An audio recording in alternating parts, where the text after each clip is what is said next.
শুভ সন্ধ্যা, শুভেচ্ছা এবং ভালোবাসা জানিয়ে অবজেকশন মাস্টার কোর্সে আপনাদের প্রত্যেককে জানাই স্বাগত এবং অভিনন্দন। অবজেকশন হ্যান্ডেলিং একটি অত্যন্ত সূক্ষ্ম কাজ এবং মার্চ মাসে এর প্রয়োজনীয়তা অত্যন্ত। অ্যাপ্রোচের সময় অবজেকশন, ফোনে অবজেকশন, প্রেজেন্টেশন চলাকালীন অবজেকশন বা ক্লোজ হওয়ার পূর্বে অবজেকশন, নানান জায়গায় নানান ধরনের অবজেকশন আসে। আপনি এই অবজেকশনগুলোকে কিভাবে হ্যান্ডেল করেন, সেই ব্যাপারে আর কি নতুনত্ব আনা যায়, এই বিষয়েই এই মাস্টার কোর্স। আপনি এই মাস্টার কোর্সের মাধ্যমে আগামী দিনে আরো বেটার অবজেকশন হ্যান্ডেলিং করতে পারবেন এবং আরো বেশি পলিসি ক্লোজ করতে পারবেন, এই আশা এবং ভরসা আমি রাখি। আমি এরপর সরাসরি অবজেকশন হ্যান্ডেলিং এ চলে যাব, যেখানে আমরা বেশ কিছু কমন অবজেকশন নিয়ে কথা বলবো। তো চলুন আমি পাওয়ার পয়েন্টের শো এর মাধ্যমে আপনাদেরকে দেখাচ্ছি যে কোন ধরনের অবজেকশনকে আপনি কিভাবে হ্যান্ডেলিং করবেন।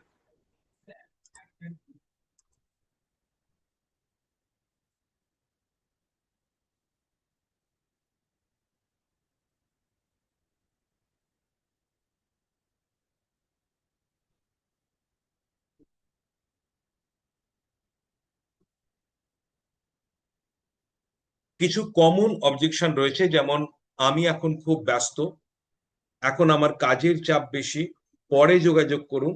এগুলো আমরা প্রায় শুনে থাকি। কখন শুনে থাকি? বিশেষ করে যখন আমরা ইমিডিয়েটলি কারোর সাথে সাক্ষাৎ করতে চাইছি বা ইমিডিয়েটলি আমরা তার সাথে অ্যাপয়েন্টমেন্ট নিতে চাইছি।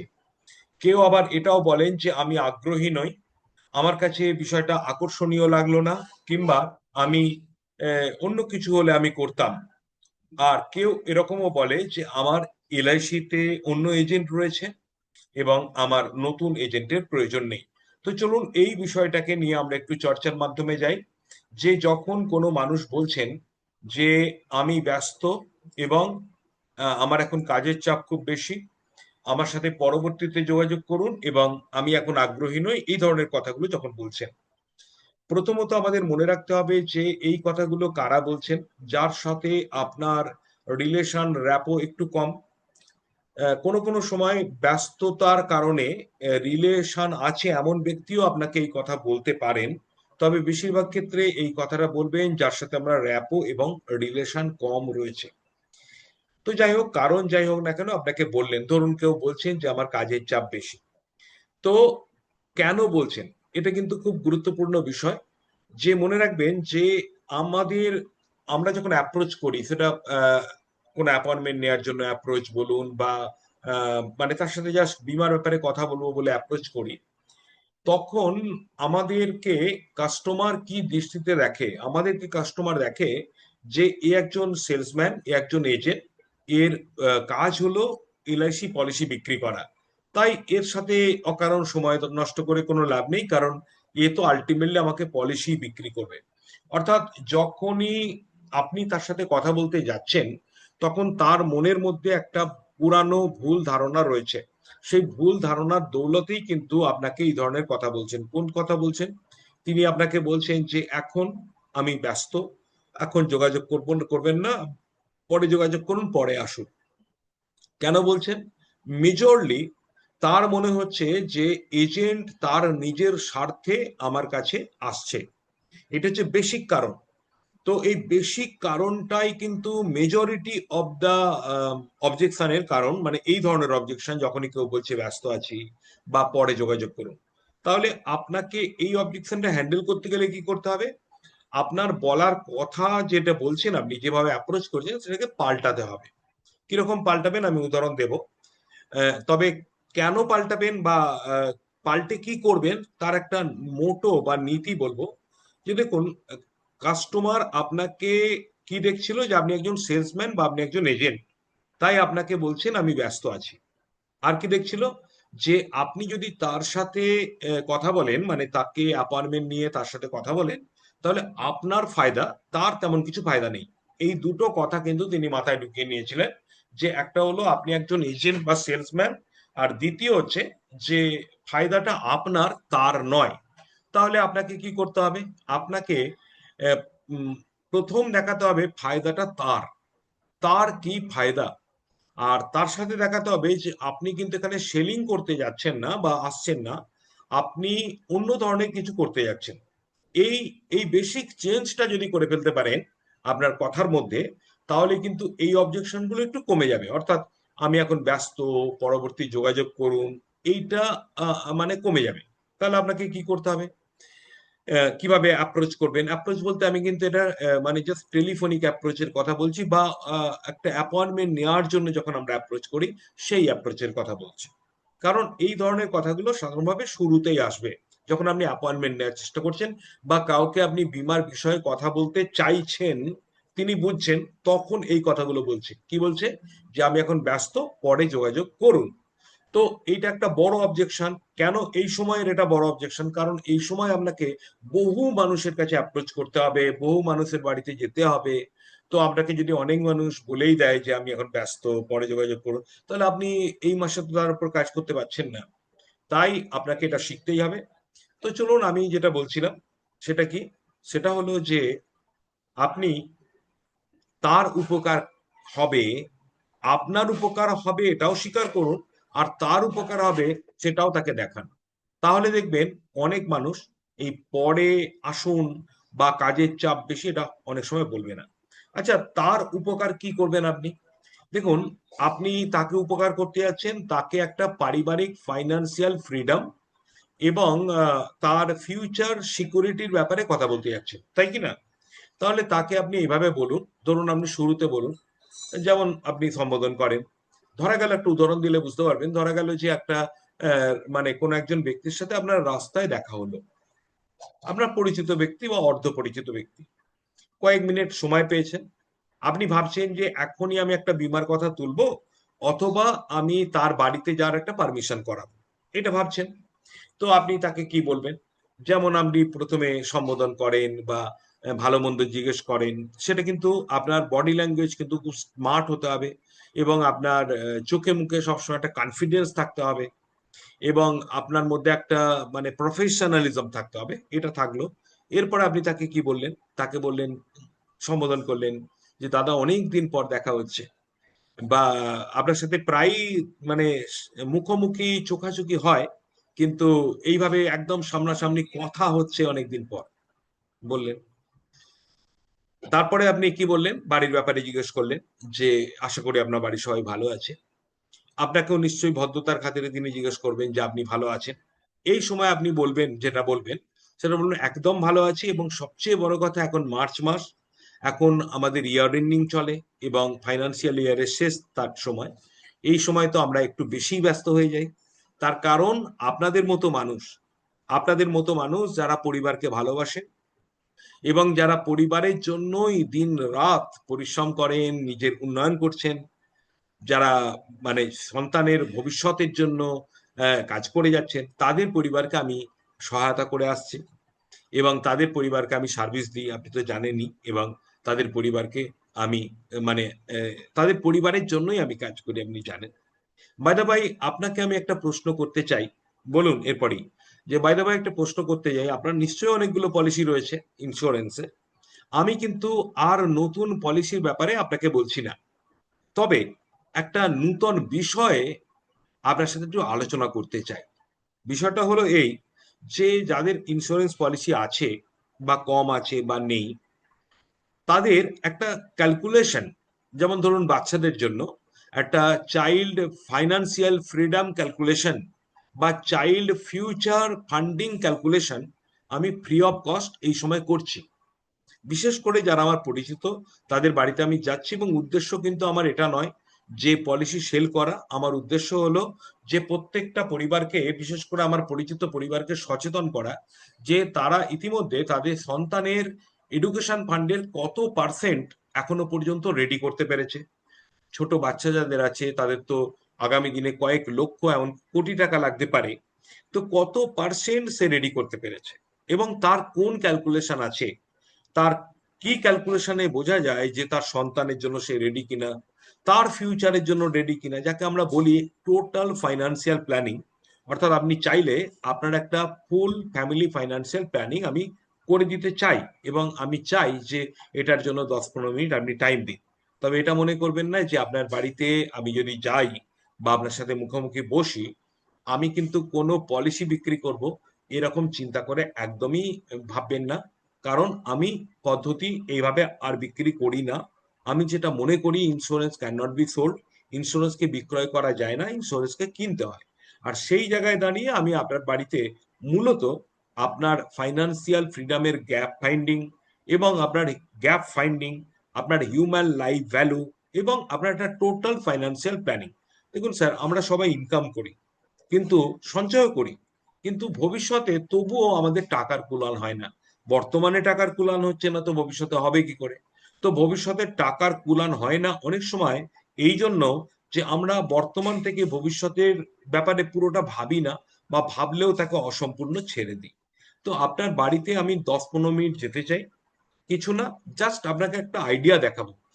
সবচেয়ে বড় ব্যাপার যে আপনার মতো যারা ব্যক্তি, তারা এই আইডিয়াটা শোনার পর আমাকে ধন্যবাদ দিয়েছেন, কারণ তাদের ভাবনা চিন্তাটা পাল্টেছে, তারা খরচ কমাতে পারছেন, তারা সঞ্চয় বাড়াতে পারছেন। সে এলআইসিতে করুন বা আপনি যেখানে ইচ্ছা করুন, বাট আমি আপনার বাড়িতে একবার যেতে চাই। তো আগামী কাল সন্ধ্যায় আর পরশু সন্ধ্যায়, এই দুটোর মধ্যে কোনটা আপনার জন্য ভালো হবে? যদি আপনি এইভাবে বলেন, তাহলে কিন্তু তিনি তার উপকারিতাটা বুঝতে পারবেন। বা আপনি তাকে ভয়ও দেখাতে পারেন কয়েকটা জিনিসে, যেমন তাকে বলতে পারেন যে স্যার, মজার ব্যাপার জানেন, মার্চ মাসে এমন কিছু বেনিফিট আছে যেগুলো অন্য কোনো মাসে পাওয়া যায় না। তো দেখা হলো, ভালোই হলো। আপনার বাড়িতে আমি একবার দেখাতে চাইবো যে মার্চ মাসে যারা ইন্স্যুরেন্সের কথা ভাবে, তারা কি কি বেনিফিট পায়, এক্সট্রা বেনিফিট কি পায়, সেটা কিন্তু আপনার বাড়িতে আমি একবার যেতে চাইছি।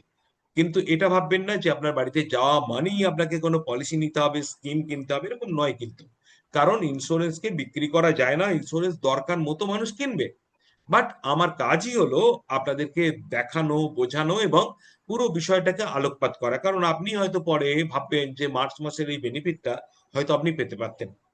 এইভাবে আপনি যদি বলেন, তাহলে কাজের চাপ এবং বেশি বা পরবর্তী যোগাযোগ করতে বলা, এটা অনেকটা কেটে যাবে।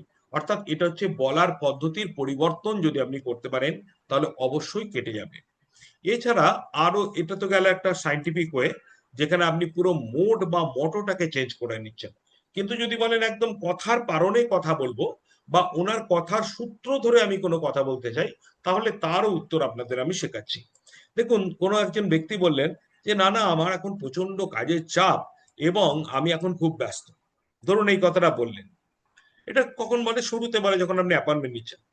তো ধরুন কেউ বললেন আমার খুব কাজের চাপ, তাকে আপনি অন্যভাবেও বলতে পারেন, স্যার, আমার আপনাকে কেন ভালো লাগে জানেন? যে আপনি অত্যন্ত ব্যস্ত মানুষ, এবং অবশ্যই সফল মানুষ। আপনার থেকে আমি অনেক কিছু শিখি। আর সফল মানুষ এবং ব্যস্ত মানুষদের সবচেয়ে আগে কি থাকে জানেন? তার পরিবার। যে পরিবারকে ভালোবাসে না, সে আসলে বিরাট সফল হতেও পারে না। আর আপনার এই সাফল্যের পিছনে সবচেয়ে বড় অবদান কার জানেন? আপনার সন্তান এবং বৌদির। কেন? কারণ আপনি তাদের জন্য ভবিষ্যৎ গড়তে চাইছেন। যদি মানুষ নিজের কথা শুধু ভাবতো, তাহলে এত পরিশ্রম করতেন না যেটা আপনি করছেন। এবং যত ব্যস্ত আপনি আছেন, বেশিরভাগ ব্যস্ততা কিন্তু আপনার পরিবারকে নিয়ে। তাই আপনার এই ব্যস্ততার ফাঁকে আমি বেশিক্ষণ না, 10টা মিনিট চাইবো যে আপনি আপনার পরিবারকে আরো কিভাবে সমৃদ্ধ করতে পারেন, আরো কিভাবে আর্থিক স্বাধীনতা দিতে পারেন। এবং সত্যি কথা হলো যে আপনাদের মতো সফল মানুষও অনেক সময় ভবিষ্যৎটাকে অনেক সময় দেখতে পারেন না, বা দেখার সময় পান না। তো আমি আপনার ভবিষ্যৎটা একবার দেখিয়ে দিতে চাইবো, যে ভবিষ্যতের জন্য আপনি কতটা রেডি।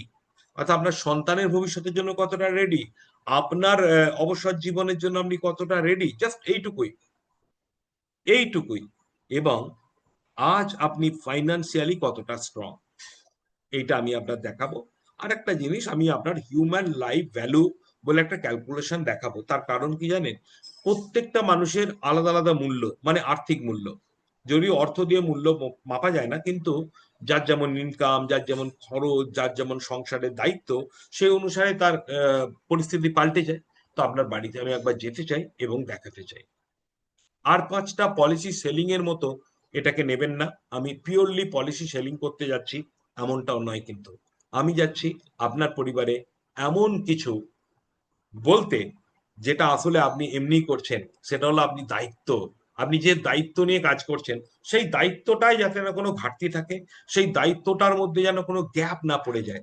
জাস্ট এইটার বিষয়ে আর একবার আপনাকে আমি জাস্ট 10 মিনিট কয়েকটা প্রশ্ন করব, বা কয়েকটা আমি আইডিয়া দেখাবো আপনাকে।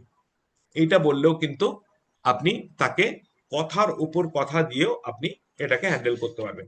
যদি বলেন সেই একটা জিনিসকে নিয়ে কেন এতক্ষণ বোঝাচ্ছেন, তার কারণ বলি। কারণ এই মার্চ মাসে আমাদের সবচেয়ে বড় অবজেকশন কিন্তু এইগুলোই। যখন আমি, কারণ কি, কারণ এই সময় আপনি প্রচুর মানুষের কাছে যাওয়ার চেষ্টা করছেন, প্রচুর ছোটাছুটি করছেন, এবং সেই জায়গায় দাঁড়িয়ে আপনার মনে হচ্ছে অনেক বেশি মানুষ যেন আমাকে অ্যাপয়েন্টমেন্ট দেয়, অনেক বেশি ব্যক্তির বাড়িতে যেন আমি যেতে পারি। কিন্তু যদি বেশিরভাগ মানুষ আপনাকে বলে দেয় পরে যোগাযোগ করুন বা ব্যস্ত, তাহলে আপনি কি করে অ্যাপয়েন্টমেন্ট পাবেন? তাই এই অবজেকশনটাকে আমি আজকে বেশি ভালো করে শেখাবার চেষ্টা করছি, এবং তারপরের গুলো অবশ্যই বলবো। দেখুন, কেউ যদি বলে পরবর্তী যোগাযোগ করুন, এর পরেও বলতে পারে, আপনি এত কিছু বলার পরেও বলতে পারে যে ঠিক আছে আপনি পরে যোগাযোগ করুন, তখন তাকে বলার সাথে দেখুন, আপনি অত্যাধিক ব্যস্ত বলেই আপনার থেকে আমাকে কিন্তু একটা ডেট এবং টাইম নিতে হবে। কেন জানেন? যাদের, এমন মানুষ আছে যার বাড়িতে যখনই যাব তখনই দেখা হবে, এমন মানুষ আছে যাকে যখনই টাইম বলবো তখনই সে টাইম দেবে। কিন্তু আপনার মতো মানুষ, তাদের টাইম বের করতে হয়। তাই আমি পরে যোগাযোগ করব, কিন্তু কবে কখন, এইটা আপনার থেকে জানতে চাই। তবে আপনাকে শুধু একটাই রিকোয়েস্ট, আপনি পরে যোগাযোগটা কিন্তু 1 মাস পরে বলবেন না। কারণ এই মার্চ মাসে এমন কিছু জিনিস আছে যেটা না জানলে হয়তো আপনার পরে আফসোস হবে। তাই জাস্ট 10 মিনিট সময় আপনি দিবেন, কিন্তু সেটা এই মাসেই দিন, এবং পারলে 1 সপ্তাহের মধ্যে দিন। তাই আপনার সাথে আমি একটা টাইম এবং ডেট জানতে চাইছি। এর পরেও যদি বলে যে না না অ্যাকচুয়ালি আমি এখন কি করে টাইম দেব, তাহলে আপনি বলবেন ঠিক আছে স্যার, আজকের দিনটা ছাড়ুন, আমি কাল বা আজকেই আমি রাত্রে আপনাকে একবার ফোন করে নেব, আপনার সুইটেবল টাইম এবং সুইটেবল ডেট বলবেন, আমি কিন্তু প্রপার টাইমে আপনার বাড়িতে হাজির হব। কিন্তু আবারও বলছি, আমি হাজির হব আপনাকে জাস্ট ফাইন্যান্সিয়াল আইডিয়া দেওয়ার জন্য, পলিসি নেয়ার জন্য বা বিক্রির জন্য নয়। কারণ policy, insurance policy cannot be sold, it should be purchase. আপনি যদি এটা বলেন, তাহলে কিন্তু অনেক ক্ষেত্রে আপনার এই ব্যস্ততার সমস্যা, গ্রাহকের এবং পরবর্তীতে যোগাযোগ করতে বলার সমস্যাটা অনেকটাই কাটবে। তো যারা আমার সাথে সহমত হলেন তারা ওয়াই লিখুন। এরপর আমি এই বিষয়ে কথা বলবো, যে যখন এরপরে আপনাকে এই কথা বলছে না যে কাজের চাপ বেশি বা যোগাযোগ করুন, এটা বলছে না, পরে পরে যোগাযোগ করুন বলছে না, আপনাকে ডিরেক্টলি বলছে আমার এলআইসি দরকার নেই, বা এলআইসিতে আমি আগ্রহ নেই, আমি অন্য কিছু চাই। যখন এইটা বলবে তখন আপনি কি করবেন? আর লাস্টলি, এরপরে আমি দেখাবো আমার একজন এলআইসি এজেন্ট আছে, সেটাতে আপনি কি বলবেন। Just for 1 or 2 minutes, 2 minute আমি একটুখানি ছোট্ট ব্রেক নিচ্ছি, তারপর আমি ফিরে আসছি।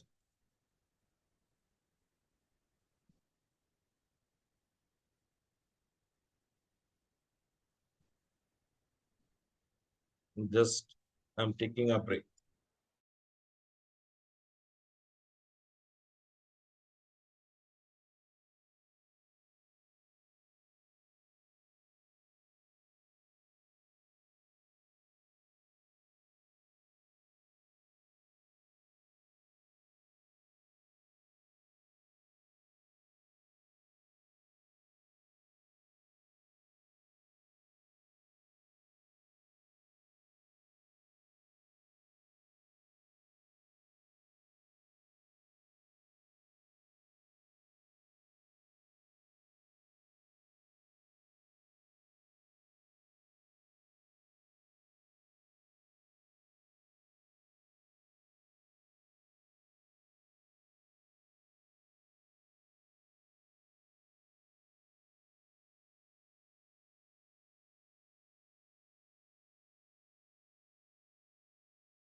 Welcome back again.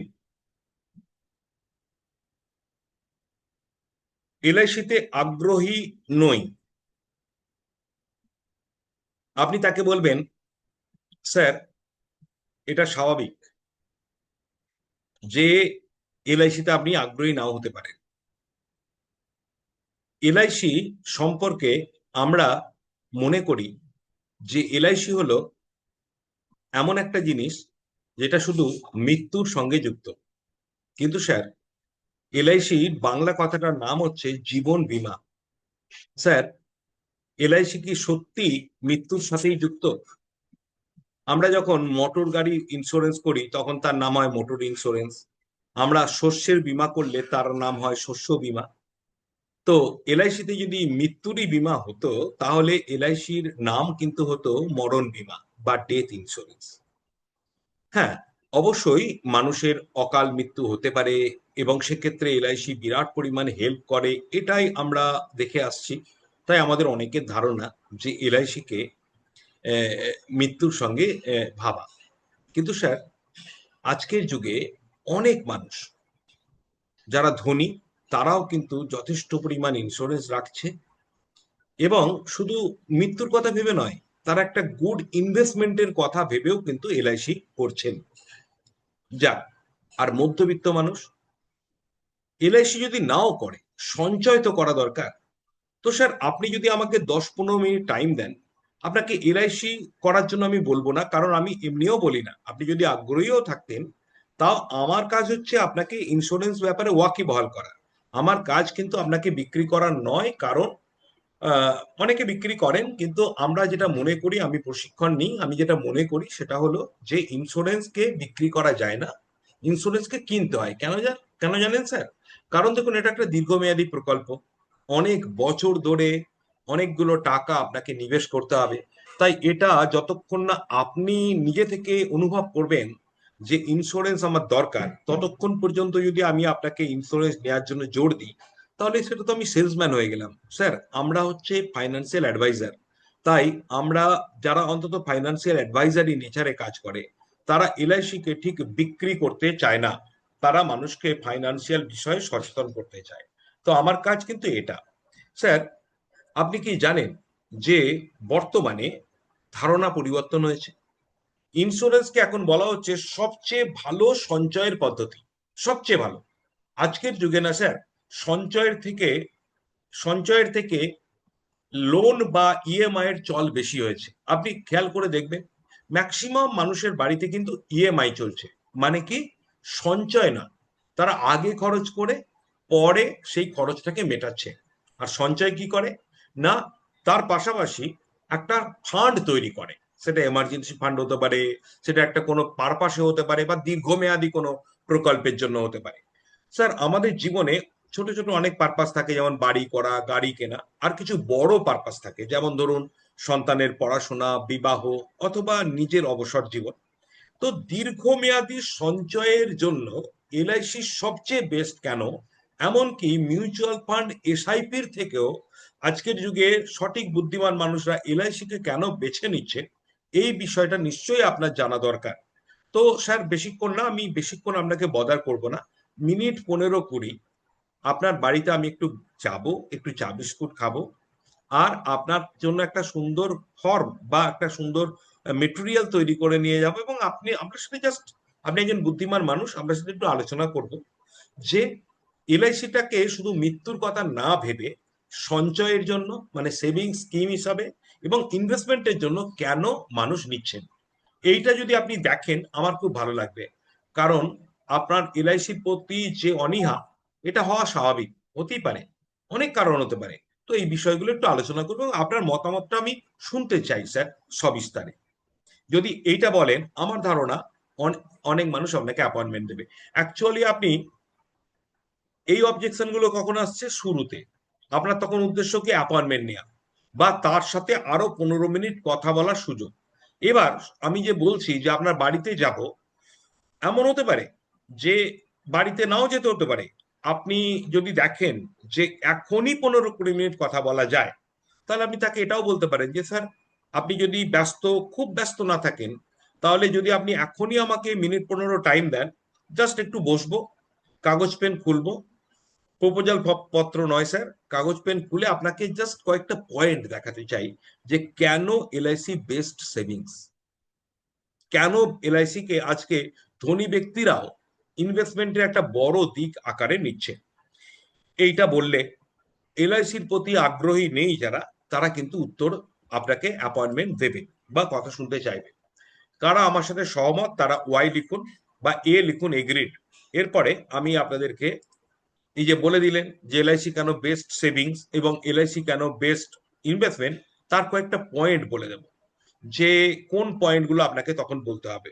যখন এরপরে 15 মিনিট টাইম দিয়ে দিল ধরুন, তাহলে আপনাকে তো বলতে হবে যে এলআইসি কেন বেস্ট সেভিংস এবং এলআইসি কেন আপনার বেস্ট ইনভেস্টমেন্ট, এটা তো বলতে হবে। কারণ এলআইসি কে এনার কাছে আপনি সেভিংস এবং ইনভেস্টমেন্ট অ্যাঙ্গেলে তুলে ধরছেন, কারণ ইনি নিতে চাইছেন না কেন, ইনি মৃত্যুর কথা ভেবে নিতে চাইছেন না, ইনি ভাবতে চাইছেন যে মারা গেলে ভালো পাওয়া যায় বটে, কিন্তু এমনি বেঁচে থাকলে কি পাবো, কেনই বা নেব, কিংবা এরকমও ভাবছেন যে আমার অনেক ইন্স্যুরেন্স নেওয়া আছে।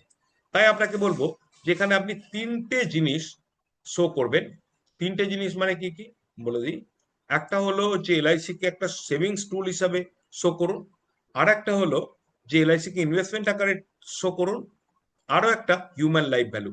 কেন বলে দিচ্ছি, দেখুন আমি লিখে দেখাচ্ছি তাহলে বুঝতে পারবেন। তার মানে যিনি বলছেন যে আমার এলআইসি তে আগ্রহ নেই, তাকে আপনি কি বলবেন? তো চলুন, আপনারা দেখতে পাচ্ছেন এরপরে আশা করছি। তাকে আপনি তিনটে দিক দেখাবেন, বলবেন স্যার নট ফর ডেথ,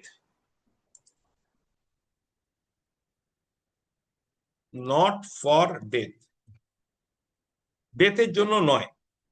কেন নয় না, ডেথ জন্য হতো যদি তাহলে আমি এটাকে ডেথ ইন্স্যুরেন্স বলতাম, স্যার এটা ডেথ ইন্স্যুরেন্স না।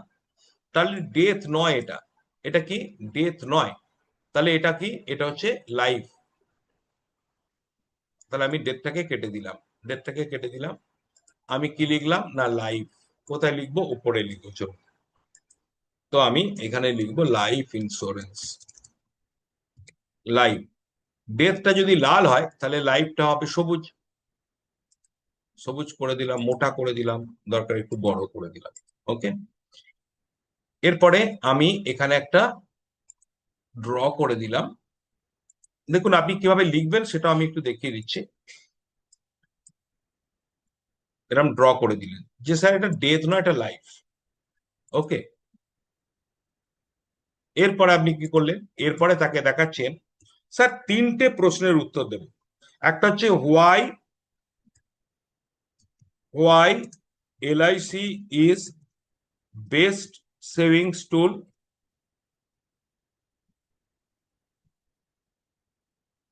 ইভেন বেটার দেন এসআইপি থেকেও বেটার। এসআইপি ইনভেস্টমেন্ট টুল যদিও, তবুও সেভিংস আকারে অনেকে রাখে। এই প্রশ্নের উত্তর দেব স্যার। আর একটা হচ্ছে why rich people, rich or upper middle class, upper middle class UMC investing in LIC, LIC তে তারা কেন ইনভেস্ট করছে, অ্যান্ড হোয়ার হুইচ স্কিম, কোন স্কিমে তারা ইনভেস্ট করছে, কোন কোন স্কিমে তারা ইনভেস্ট করছে, এটা দেখাবো। 3 নম্বর একটা দেখাবো, ওয়েদার,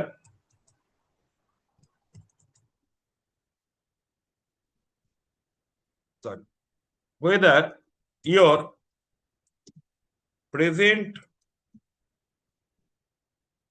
LIC profile বা ইন্স্যুরেন্স প্রোফাইল ইজ এনাফ, এটা কি যথেষ্ট। এই জায়গায় স্যার আপনাকে আমি দেখাবো HLV এবং যদি সম্ভব হয় CNA আমি আপনাকে দেখাবো। ওকে,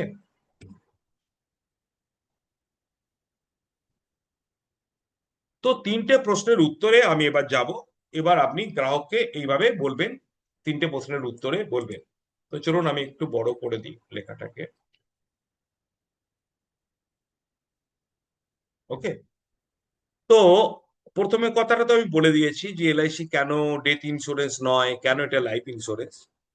তাহলে এখানে আরেকটা যোগ যোগ করে দেবেন, বলবেন স্যার দেখুন এটা কেন লাইফ ইন্স্যুরেন্স জানেন, যদিও মৃত্যুর কথা আমি বলবো না, তবু আমি একটা জিনিস বলবো, যে সমস্ত পরিবারে মৃত্যুর পর এলআইসি বেনিফিট পাওয়া যায়, আপনার ক্ষেত্রে আমি সেটা বলবো না, কিন্তু যে সমস্ত পরিবারে মৃত্যুর পর লাইফ ইন্স্যুরেন্সের বেনিফিট পাওয়া যায়, সেই সমস্ত পরিবারে অ্যাকচুয়ালি কার লাইফের জন্য নেওয়া হয় জানেন? স্যার, নিজের লাইফের না, পলিসিটা আমার লাইফে, কিন্তু আমি পলিসিটা করছি কিন্তু আমার লাইফের জন্য না, আমি করছি সেই সব লাইফের জন্য, যে সব লাইফ মানে আমার সন্তান, আমার স্ত্রী বা আমার পরিবারের ডিপেন্ডেন্ট যারা, সেই সব লাইফের জন্য, যে সমস্ত লাইফ আমার লাইফের উপর নির্ভরশীল, মানে আমার কিছু ঘটে গেলে তাদের জীবন শুকিয়ে যেতে পারে আর্থিকভাবে, অন্তত আর্থিকভাবে। তো তাদের লাইফ যাতে আমার লাইফের সঙ্গে শুকিয়ে না যায় আমার ডেথের সঙ্গে, তার জন্য তাদের লাইফের কথা ভেবে আমার লাইফ ইন্স্যুরেন্স, তাই এটাকে লাইফ ইন্স্যুরেন্স বলা হয়। তো চলুন, ওটা তো অন্য প্রশ্ন। আপনি তো লাইফ ইন্স্যুরেন্সটাকে ডেথ অ্যাক্সিডেন্টের জায়গায় দেখবেন না, তো তার জন্যই আপনার এলআইসিতে আগ্রহ নেই। স্যার, আপনাকে একটা জিনিস বলবো, প্রথম প্রশ্ন করি, স্যার লাইফ ইন্স্যুরেন্স দরকার নেই কিন্তু সেভিংস দরকার আছে কিনা বলুন। লাইফ ইন্স্যুরেন্স তো দরকার নেই, কিন্তু সেভিংস কেন দরকার আছে বলি স্যার। বলা হয় যে যদি আজকে টাকাকে বাঁচানো হয়, সেভ মানি নাও, যদি আজকে টাকা বাঁচানো হয়, মানি উইল সেভ ইউ, আপনাকে বাঁচাবে কখন? ফিউচার, ভবিষ্যতে বাঁচাবে, তাই কি না? স্যার উল্টে দেখুন একবার, ইফ নট, যদি আজকে না বাঁচাই টাকা, তাহলে কি হবে? ফিউচারে কি হবে? ফিউচারে নো ফান্ড ইন নিড, যখন দরকার হবে তখন কিন্তু ফান্ড পাওয়া যাবে না। আর কি হবে স্যার? লোন হয়ে যাবে। আর কি হবে স্যার? ইএমআই এর পরিমাণ বাড়বে, এবং কি হবে? লোন ট্র্যাপে পড়ে যাব আমরা। তাই বেশিরভাগ মানুষ আজকে সঞ্চয়ের থেকে তারা লোনের দিকে চলে যাচ্ছে। আপনার মতো বুদ্ধিমান মানুষ এটা জানে যে না, জীবন কিন্তু লোন বা ইএমআই দিয়ে চলে না। জীবনে নিজের ইনকাম এবং সেই ইনকাম করা টাকাকে সুন্দর জায়গায় রক্ষা করা, এটা কিন্তু সবচেয়ে বড় কাজ। আপনি যদি দেখেন 100 জন ব্যক্তি যদি ইনকাম করছে, এর মধ্যে কতজন মানুষ সঞ্চয় করছে?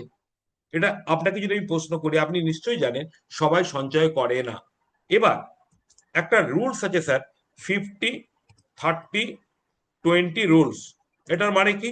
যে 100 টাকা যদি আপনি 100 টাকা যদি ইনকাম করেন, তাহলে এর মধ্যে 50 টাকা আপনার বেসিক খরচের জন্য যাবে, আর 30 টাকা আপনার অ্যাডভান্স খরচ, অ্যাডভান্স বা আমোদ প্রমোদ, আমি অ্যাডভান্স খরচই বলছি, অ্যাডভান্স এক্সপেন্সেস এর জন্য যাবে।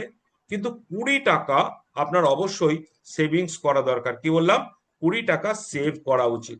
স্যার, এটা কি সবাই করতে পারে? আপনি পারেন কিনা দেখুন, যদি পারেন তো বেটার, যদি না পারে, হ্যাঁ, এবার যাদের ইনকাম, এটা কিন্তু মধ্যবিত্তের জন্য, কিন্তু যাদের ইনকাম 1.5-2 লাখ টাকা বা অন্তত 1 লাখও হয়ে যাচ্ছে, তাদের কিন্তু ফর্মুলাটা পাল্টে যাচ্ছে। তাদের বলা হচ্ছে 30-60% পর্যন্ত সেভ করো। কেন? তাদের তো ইনকাম বেশি, খরচ তো সেই তুলনায় কম, তার ফলে সারপ্লাস হয়ে যাচ্ছে। সারপ্লাস যার বেশি, তার সঞ্চয় বেশি করতে হবে। তাই স্যার, যাদের ইনকামটা, এটা 20% সেভ করো, 20% সেভ করো মধ্যবিত্তের জন্য, কিন্তু if income more than 1 lakh, more than 1 lakh, তাহলে 30-40-60% পর্যন্ত সেভ করতে হবে। স্যার, মজার ব্যাপার জানেন যে আমরা সেভ করতে পারি না। কেন পারি না? অনেকে পারি না, আপনি পারেন হয়তো, সেটা পরে আসবো, কিন্তু আমরা পারি না। সেটা আমি কি করে বুঝবো আপনি কতটা করেছেন? এই অংশটা যখন আসবো দেখবেন আপনি নিজেও বুঝতে পারবেন আপনি যথেষ্ট করেছেন কিনা। তো চলুন, আমরা কেন করতে পারি না, কারণ জানেন, আমরা যখন ইনকাম করি না, প্রথম আমরা সেখান থেকে আমাদের কি মাইনাস করতে থাকি জানেন? এক্সপেন্সেস, এক্সপেন্সেস, এক্সপেন্সেস, এক্সপেন্সেস, সমস্ত খরচগুলো আমরা মাইনাস করতে, মানে খরচ হতেই থাকে। তারপর যদি কিছু বাঁচে তাকে বলা হয় সারপ্লাস, এবং এই সারপ্লাসটাও আমরা, কেউ এটা আমোদ প্রমোদ, লাক্সারি বা এন্টারটেনমেন্ট, অথবা আমরা অনেক সময় ব্যাড ইনভেস্টমেন্ট করে ফেলি। কিছু কিছু সময় গুড ইনভেস্টমেন্ট হয় বটে, কিন্তু অনেক সময় ব্যাড ইনভেস্টমেন্ট করে ফেলি। তাহলে বেশিরভাগ মানুষের কি হচ্ছে, ইনকাম করার পর খরচ খরচ খরচ খরচ করার পর যেটুকু বাঁচলো সেটাকে কিন্তু আমরা ম্যাক্সিমাম সময় কি করে ফেলছি না, আমরা লাক্সারি, এন্টারটেনমেন্ট, ব্যাড ইনভেস্টমেন্ট করে ফেলছি। স্যার আজকের যুগে বেশিরভাগ মানুষের এটা কন্ডিশন। এই কন্ডিশনটাই আমাদের জন্য সবচেয়ে খারাপ জিনিস। তাই স্যার আপনাকে আমি বলবো যে এই চক্র থেকে বেরিয়ে আসতে গেলে যেটা বুদ্ধিমান ব্যক্তিরা করে কি না, ইনকামের পর সে সেভিংস করে, এবং এই সেভিংসটা কত পার্সেন্ট করে ডিপেন্ড করছে, কারো 20%, কারো 30%, কেউ 50% পর্যন্ত সেভিংস করে নেয়। তারপর যেটা বাঁচে সেগুলো দিয়ে তার expenditure plus luxury, advance everything করে। স্যার আপনাকে আমি যেটা বলবো সেটা হচ্ছে, যে মানুষরা ইনকামের পর আগে সঞ্চয় করে সেই মানুষরাই কিন্তু ভবিষ্যতে সুখী হয়। আর যে মানুষ আগে খরচ করে যায় তারপর বাঁচলে তবে সঞ্চয় করে, তাদের কিন্তু আলটিমেটলি কিছু বাঁচে না। কেন বাঁচে না জানেন? কারণ এই যে একটু আগে দেখালাম যে সারপ্লাস, যে এখানটা ভাগ করে দিচ্ছি, সারপ্লাসের পর লাক্সারি, ইনভেস্টমেন্ট, এন্টারটেনমেন্ট হওয়ার পর এখান থেকে সারপ্লাস থেকে মাইনাস হয় এইটা। কোনটা মাইনাস হয়? এইটা লাক্সারি, এন্টারটেনমেন্ট, ব্যাড ইনভেস্টমেন্টের পর যদি কিছু বাঁচে, এরপর যদি ইফ এনি দেন সেভ, তারপর তারা সঞ্চয় করে। স্যার এই জায়গায় দাঁড়িয়ে আপনি নিজেকে বিচার করুন যে আপনি আপনার ফ্যামিলিকে কোন কন্ডিশনে রাখছেন। মানে এটা বুঝতে গেলে স্যার খুব সহজে বুঝতে পারবো। ধরুন আপনি 1 লাখ টাকা ইনকাম করছেন, 1 লাখ টাকার মধ্যে আপনি আপনার ইনকাম অনুসারে 30 to 50% পর্যন্ত সঞ্চয় করা সম্ভব, মানে সারপ্লাস হবে। অর্থাৎ আমরা 30,000 থেকে নিয়ে 50,000 টাকা পর্যন্ত মান্থলি সেভিং বা সারপ্লাস থাকা উচিত। যদি বলেন কি করে, কারণ স্যার একটা পরিবার মোটামুটি 50,000-এও চালানো যায়। এবার যদি বলেন না আমার চলে না, তার মানে বুঝতে হবে যে আপনি এন্টারটেনমেন্ট, লাক্সারির দিকেও খরচ করছেন, করুন, আমার কোনো আপত্তি নেই, বা আপনার লোন আছে, ইএমআই আছে। কিন্তু ধীরে ধীরে আপনাকে অন্তত একটা জায়গায় আসতে হবে স্যার, যে আমি অন্তত 20,000 টাকা যেন পার মান্থ সঞ্চয় করতে পারি। এর মানে স্যার 12, অর্থাৎ 2,40,000 টাকা আপনাকে সঞ্চয় করতে হবে বা সারপ্লাস করতে হবে। এখন প্রশ্ন হচ্ছে, এইখানেও দুটো জায়গা, দুটো ভাগে ভাগ করতে পারি। এক হচ্ছে কিছু মানুষ আছে যারা এই টাকাটা they have surplus and invest, surplus থাকে তারা সেটাকে ইনভেস্ট করে। আর কিছু মানুষ আছে দে হ্যাভ সারপ্লাস, তাদের সারপ্লাস আছে, যাদের সারপ্লাস নেই তাদের তো সারপ্লাস করতেই হবে, যাদের সারপ্লাস আছে দে হ্যাভ সারপ্লাস, তারা কি করে, ইনভেস্ট প্লাস সেভিংস করে। স্যার মজার ব্যাপার জানেন, অনেক মানুষ জানেন না যে এলআইসি তেও ইনভেস্টমেন্ট হয় এবং সেভিংস, এবং বেস্ট সেভিংস। এবার চলে আসুন বেস্ট সেভিংস এলআইসি, এটা আমি কেন লিখলাম বা কেন বলছি আপনাকে। প্রথম, যে কোনো একটা সেভিংস করতে গেলে কি চাই জানেন? একটা পারপাস চাই, এবং একটা ইনভেস্টমেন্ট করতে গেলেও পারপাস চাই। 2 নাম্বার, একটা টাইম ফ্রেম চাই, টাইম ফ্রেম, এবং সেটা লং হলে ভালো হয়। 3 নাম্বার, সেটা হচ্ছে কন্টিনিউয়েশন চাই।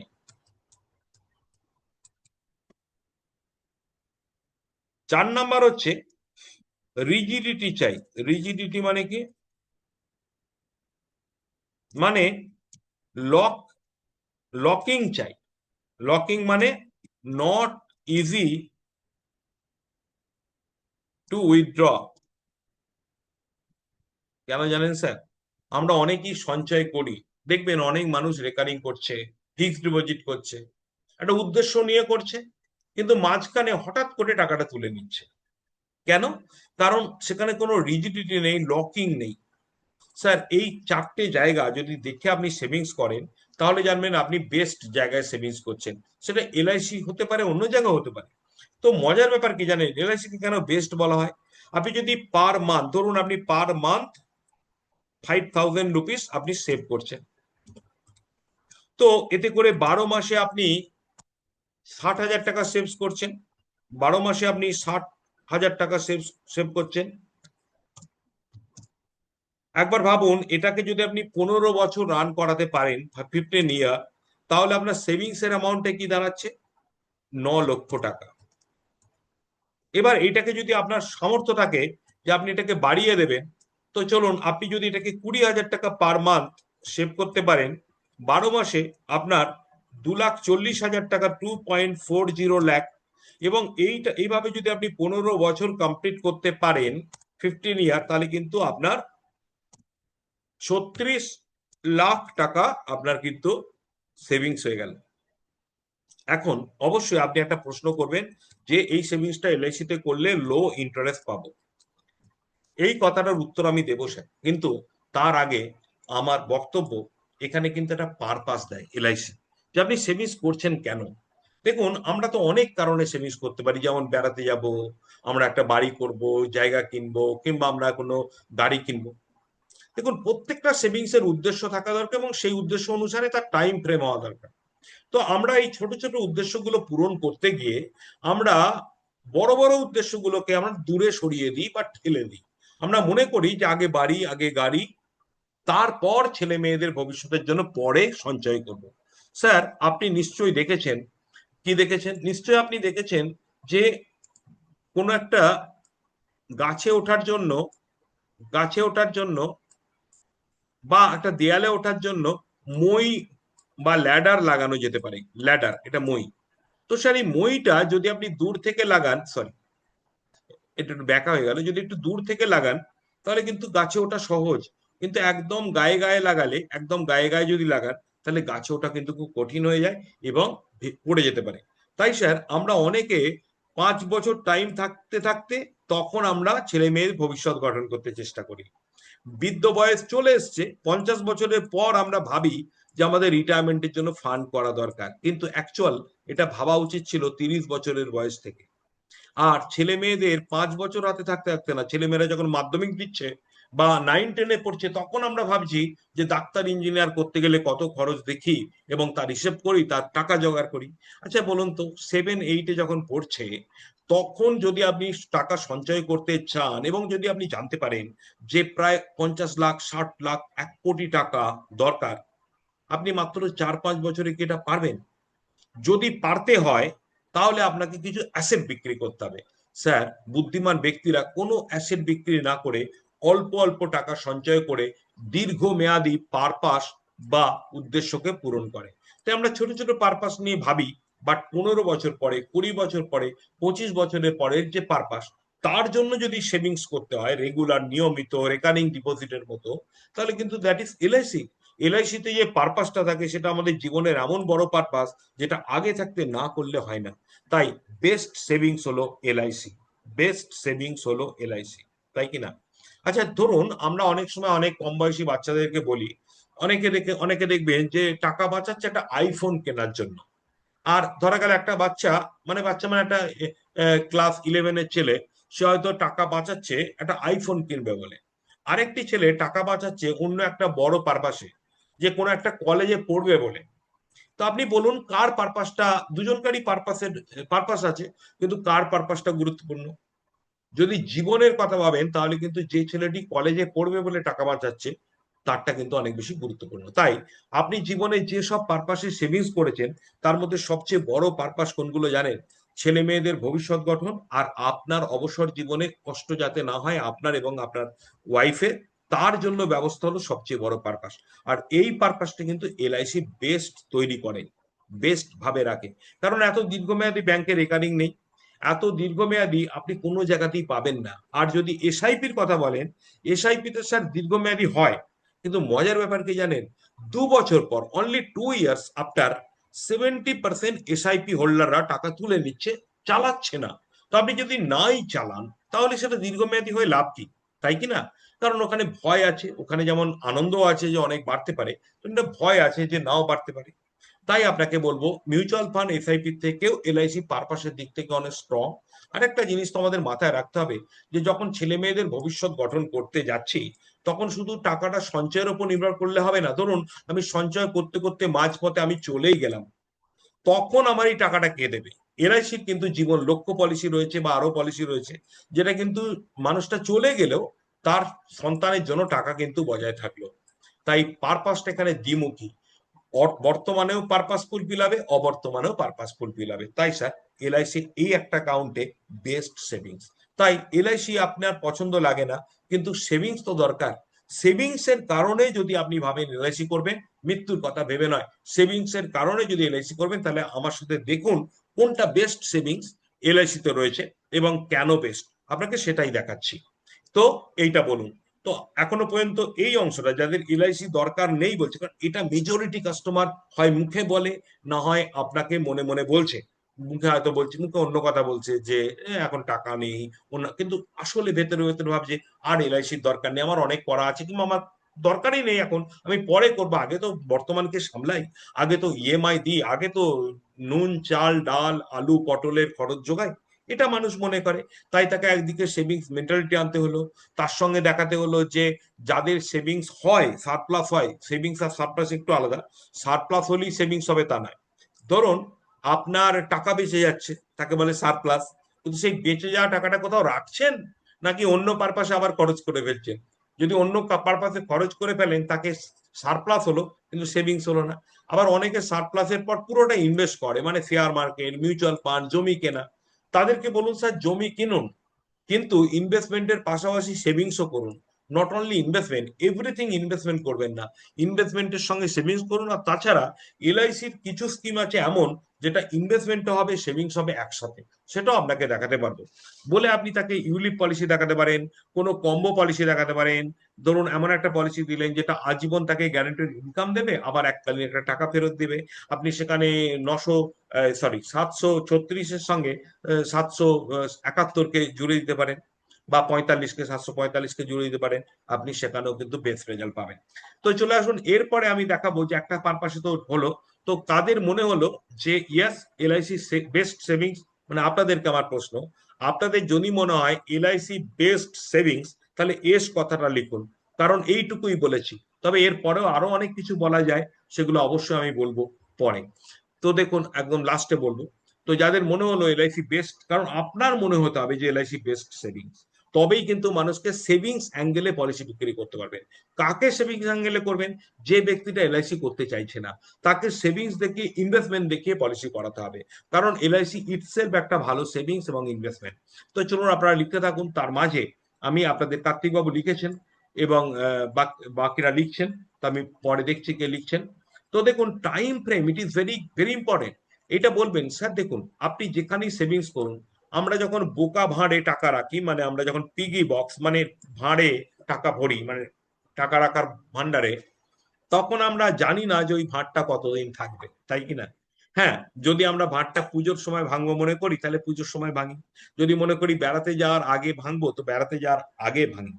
আর অনেক সময় না ক্রাইসিস হয়ে গেলে ভেঙে ফেলি, অর্থাৎ সেই ভাঁড়টা কবে ভাঙা হবে আমরা জানি না, এটাকে বলে ইমার্জেন্সি ফান্ড। কিন্তু স্যার আমি যে সেভিংস এর কথা বলছি, এই ভাঁড়টা কিন্তু আপনার ছেলের এডুকেশন, মেয়ের এডুকেশন, মেয়ের বিয়ে, বা তাদের স্বপ্ন পূরণের সময়ই কেবল ভাঙতে হবে। তাই এটা শর্ট টার্ম নয়, it is long term. LIC আপনাকে লং টার্ম সেভিংস এর জায়গা দেয়। আর অনেকে এই কারণে এলআইসি কে পছন্দ করে না, যে এলআইসি লং টার্ম। আচ্ছা বলুন তো স্যার, সত্যি কি এলআইসি লং টার্ম? এলআইসি তো আলটিমেটলি শর্ট টার্মও বলা যেতে পারে। কেন? দেখুন ধরুন রামবাবু একটা এলআইসি তে ইনভেস্টমেন্ট করছেন, আর শ্যামবাবু একটা রেকারিং ডিপোজিট করেছেন ব্যাংকে। তো রামবাবুও চালাচ্ছেন, শ্যামবাবুও চালাচ্ছেন। রামবাবু হচ্ছে এলআইসির ইনভেস্টার, আর শ্যামবাবু হচ্ছে ব্যাংকের ইনভেস্টার, দুজনই রেকারিং এর মতো করেই চালাচ্ছেন। এলআইসি তো রেকারিং ই বলা যেতে পারে, একটা মান্থলি 5,000, মান্থলি 4,000, মান্থলি 10,000 আপনি দিয়ে করতে পারেন। তো এবার দেখুন রামবাবু, যিনি কিন্তু ভেবে রেখেছেন আমি 16 বছর পর আমার ছেলের এডুকেশনের সময় আমার ওই ভান্ডারটা ভাঙবো, ওই যে লক্ষ্মীর ভান্ডারটা ভাঙবো, মানে এলআইসি টাকার ম্যাচুরিটি নেব। উনি ভালোই ভেবেছেন, উনি চালাবেন ভেবেছেন, যে চল আমি 16 বছর প্রিমিয়ামও দেবো, এবং তারপর আর যদি আমি জীবন লক্ষ্য নিই তাহলে আমি 13 বছর প্রিমিয়াম দেবো, আর 3 বছর দিতে হবে না, 16 বছরের মাথায় গিয়ে টাকা পাবো। কিন্তু দুর্ভাগ্যবশত ওই রামবাবু 3 বছর পর আর থাকলেন না। এখন তার সমস্ত স্বপ্ন চুরমার। কিন্তু মজার ব্যাপার, তিনি যেহেতু এলআইসির ইনভেস্টার, ওনার কিন্তু স্বপ্ন চুরমার হলো না। তিনি যেহেতু জীবন লক্ষ্য পলিসি নিয়েছিলেন, ওনার স্বপ্ন চুরমার হলো না। রামবাবুর কিন্তু ঠিক 16 বছর পরে গিয়ে স্বপ্ন পূরণ হলো। তিনি যে টাকাটা তার সন্তানের জন্য রাখতে চেয়েছিলেন, তার থেকেও বেশি টাকা এলআইসি দিল। শুধু কি তাই, রামবাবুর পরিবারে 3খানা বেনিফিট দিল।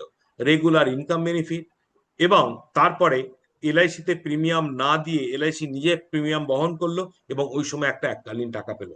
উল্টো দিকে শ্যামবাবু, যিনি ব্যাংকে রেকারিং ডিপোজিট করেছিলেন, তিনি যদি হঠাৎ করে চলে যেতেন রামবাবুর জায়গায়, তিনি যদি চলে যেতেন, একবার ভাবুন তো তার কি হতো। তার কিন্তু ওই টাকাটা আর বাড়তো না, মানে যেটুকু টাকা জমেছে ওইটুকুই জমতো, এবার শুধু ইন্টারেস্টটুকু বাড়তো। এবং ভেবে দেখুন, যদি 3 বছরে উনি 3 লাখ টাকাও জমিয়ে থাকেন, ওনার স্বপ্ন যদি 20 লাখ টাকা থাকে, 20 লাখ টাকা কি তার পাবে? 16 বছর পর পাবে না তো। তাই স্যার একটা জিনিস, এখানে লম্বা টাইম ফ্রেম আছে এবং গ্যারেন্টিড টাইম ফ্রেম আছে। অর্থাৎ এখানে যে টাইমের পরে আপনার টাকা পাওয়ার কথা, সেই টাইমের পরেও টাকা পাওয়ার ব্যবস্থা করা যেতে পারে। তাই এটা কিন্তু একটা বড় জিনিস। আরেকটা জিনিস কি জানেন স্যার, সবচেয়ে গুরুত্বপূর্ণ কেন এলআইসি একটা বেস্ট সেভিংস, কারণ কন্টিনিউয়েশন। যখনই কোনো ব্যক্তি এলআইসি করে, তখন কিন্তু সে তার পারপাসটাকে ভোলে না। সে মনে করে আমি ধরুন কোনো একজন বন্ধ করে দিল এলআইসি পলিসি, চলতে চলতে বন্ধ হয়ে গেল, তার কিন্তু টেনশন হয় যে আচ্ছা আমার মেয়ের জন্য করেছি, আমার ছেলের জন্য করেছি, আমি যদি এটা বন্ধ করে দিই, ছেলে মেয়ের পড়াশোনার সময় বা এডুকেশনের সময় টাকাটা পাওয়া যাবে না। তার ফলে সে কিন্তু চালু রাখবে, অর্থাৎ এই যে পারপাস, তার একটা ভয় লাগে যে আমি যদি এলআইসিটা বন্ধ করে দিই, আমার যদি আজকে কিছু হয়ে যায়, তাহলে আমার পরিবার টাকা পাবে না। এই একটা ভয় লাগে, কারণ এলআইসি বিরাট বেনিফিট দেয় বলে। তাই এটা লং টার্ম চলতে থাকে। এছাড়া স্যার এলআইসির এজেন্ট আছে, মানে আমরা আমরা আপনাকে সবসময় মনে করাবো, তাই আপনি চালাবেন। তাই মনে রাখবেন, রেকারিং ডিপোজিট কিন্তু বেশি দিন চলে না, হঠাৎ বন্ধ হয়ে যায়। এলআইসি কিন্তু বেশি দিন চলে। মিউচুয়াল ফান্ড 2 বছর পরে 70% মানুষ তুলে নিয়ে চলে আসে, এটা এলআইসি কিন্তু চলবে। তাই এলআইসি কন্টিনিউ করবে। বলুন তো কোনটা ভালো? একটা সেভিংস শুরু করলাম, হঠাৎ বন্ধ করে দিলাম, এইটা ভালো? নাকি একটা সেভিংস শুরু করলাম এবং লম্বা লম্বা টার্ম ধরে চালু রাখলাম, কোনটা ভালো? যদি মনে করেন লম্বা টার্ম ধরে চালু রাখলাম এটা ভালো, তাহলে এলআইসি বেস্ট। স্যার এরপর আরেকটি কথা বলবো, সেটা হচ্ছে রিজিডিটি বা লকিং।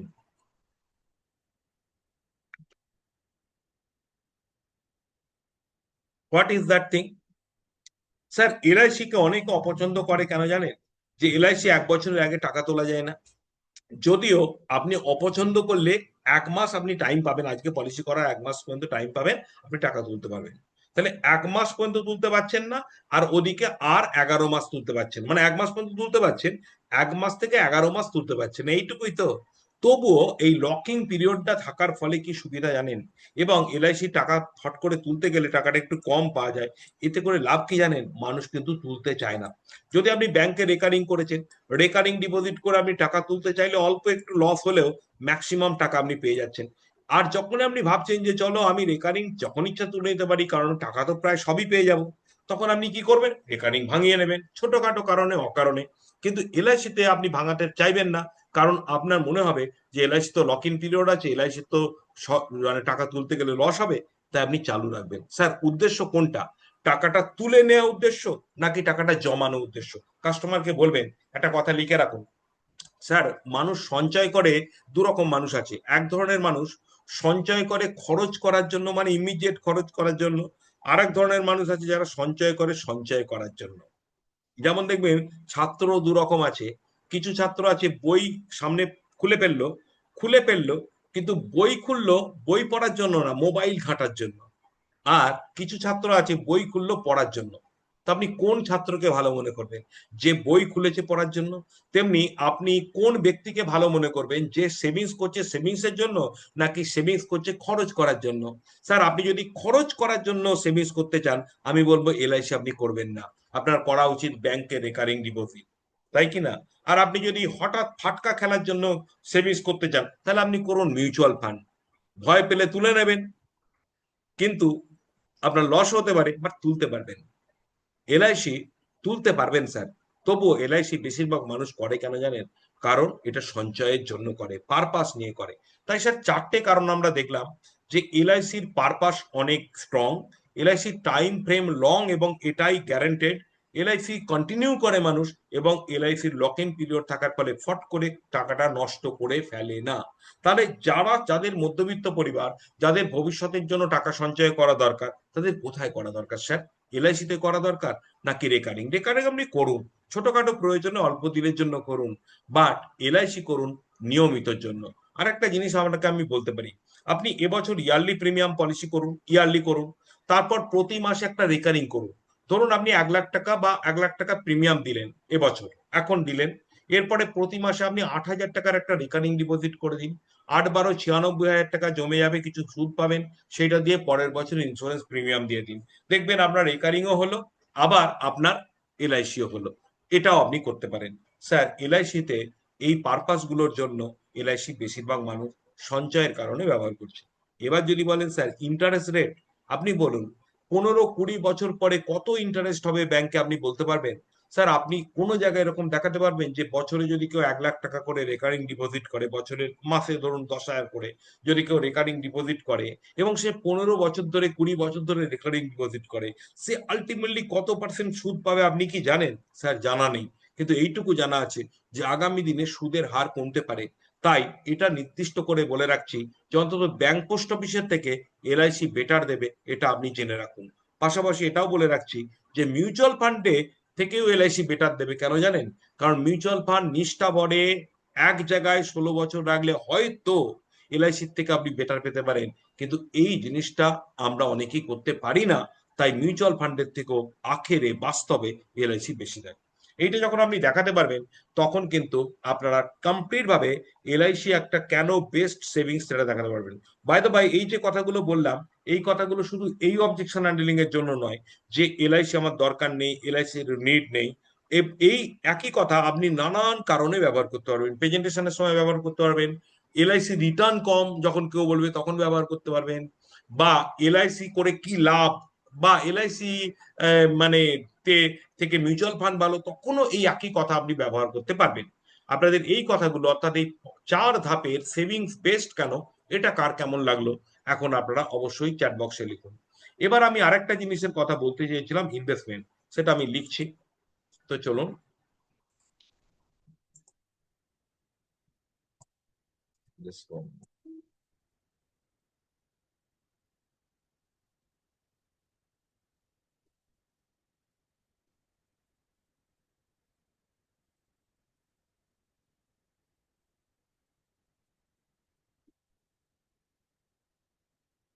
জাস্ট 1 মিনিটের একটা।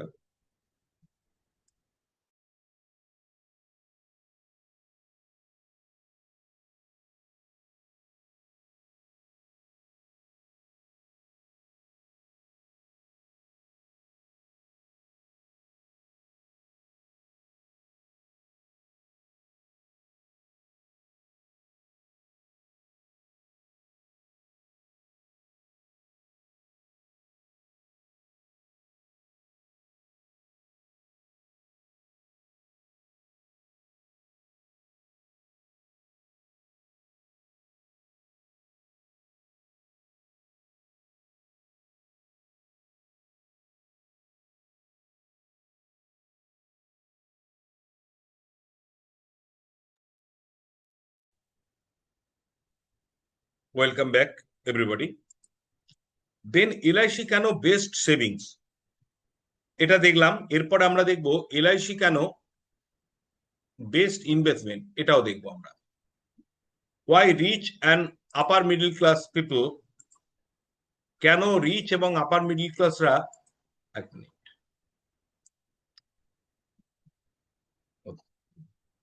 জাস্ট রিচ এবং আপার মিডল ক্লাসরা কেন এলআইসি কে ইনভেস্টমেন্ট আকারে দেখে, এলআইসিতে ইনভেস্টমেন্ট করে কেন, এত জায়গা থাকতে এলআইসি কেও কেন করে। দেখুন, একটা জিনিস বলে দেবেন যে স্যার, রিচ পিপলরা যে সবটাই এলআইসিতে ইনভেস্টমেন্ট করে তা নয়। তারা কিন্তু অনেকেই শেয়ার মার্কেটে ইনভেস্ট করে, অনেকে মিউচুয়াল ফান্ড অবশ্যই করে, অনেকে ল্যান্ডও কেনে, অনেকে গোল্ডও কেনে। কিন্তু পাশাপাশি এরকম নয় যে তারা এলআইসি কেনে না, তারা এলআইসিও কেনে, এবং এলআইসি কে অ্যাজ ইনভেস্টমেন্ট, ইনভেস্টমেন্ট আকারেও দেখে। স্যার, যে কোনো একটা ইনভেস্টমেন্ট করতে গেলে আপনি সবচেয়ে বড় গুণ কি থাকা দরকার জানেন? সেটা হচ্ছে সিকিউরিটি অফ ফান্ড। আমি যে টাকাটা দিলাম, মূল টাকাটা যেন কোনোভাবেই নষ্ট না হয়। এই জায়গায় আসুন স্যার, এলআইসি তে রয়েছে sovereign guarantee, SG. Sovereign guarantee under section 37, under section 37, অর্থাৎ 37 of LIC of India act 1956, তাহলে 1956 সেকশন 37 অনুসারে এলআইসিতে রয়েছে সভারেন গ্যারেন্টি। এখানে আপনার ফুল সাম অ্যাসিওর্ড, আপনি যে সাম অ্যাসিওর্ড এর পলিসি করছেন প্লাস আপনার বোনাস, ভেস্টেড বোনাস, যতটা বোনাস আপনার প্রাপ্ত হয়েছে সবটা সর্বদা 100% গভর্নমেন্টের দ্বারা গ্যারেন্টেড। তাই এখানে টাকা চোট যাওয়ার কোনো ভয় নেই, বরং আপনি টাকা দিয়েছেন অল্প, আপনাকে গ্যারান্টি দিচ্ছে পুরো সাম অ্যাসিওর্ডে। এটা একটা বড় দিক। তাহলে সিকিউরিটি অফ ফান্ড, এবং তার সঙ্গে শুধু তাই না, শুধু সভারেন গ্যারান্টির কথা বললে ভুল হবে স্যার, এছাড়া এলআইসি যে প্রায় 70 বছরের একটা 70 ইয়ার্স একটা যে ইতিহাস, তার সঙ্গে এলআইসিতে যে প্রায় 35 বা 34 কোটি মানুষ ভরসা করেছে, এটাও তো মানুষ দেখে যে 34 কোটি মানুষ তো বোকা নয়, তারা তো সিকিউর জায়গা না হলে করতো না। তাছাড়া এটা একটা গভর্নমেন্ট সংস্থা। তাই সিকিউরিটি অফ ফান্ড সম্পর্কে আপনি নিশ্চিত থাকুন, এখানে মার্কেটের কোনো রিস্ক নেই এবং কোনো রকম কোনো রিস্কই নেই। 2 নাম্বার, কোনো জায়গায় ইনভেস্ট করতে গেলে এলআইসিতে কেন করে, দেখুন এই সবগুলোতে কিন্তু মার্কেটের রিস্ক আছে, শেয়ার মার্কেট বলুন, মিউচুয়াল ফান্ড, ল্যান্ড বা গোল্ড, সবেতেই কিন্তু একটু হলেও রিস্ক আছে। আজকে গোল্ডে যারা ইনভেস্ট করছে, যারা গোল্ড কিনে রাখছে, তাদের চুরি হয়ে যাওয়ার ভয় থাকে, গোল্ডের হঠাৎ করে দাম পতন হতে পারে, গোল্ডের ওপর বিশাল ট্যাক্স পড়ে যেতে পারে। ল্যান্ড, যে ল্যান্ড কেনা হয়েছে অনেক সময় সেই ল্যান্ড তার ডিভ্যালুয়েশন হয়ে যেতে পারে, লিটিগেশন চলে আসতে পারে। মিউচুয়াল ফান্ড, তার 12খানা রিস্ক আছে। শেয়ার মার্কেট ওঠানামা করে। কিন্তু এলআইসির ক্ষেত্রে, এলআইসিতে প্রথম দেখা যাচ্ছে সিকিউরিটি অফ ফান্ড। দ্বিতীয় যেটা, সেটা হচ্ছে কি, সরি, 2 নাম্বার যে কারণটায় এলআইসি করে সেটা কি,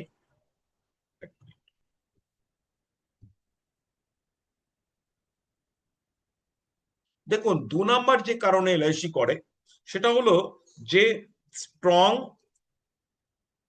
ফ্যামিলি পারপাস।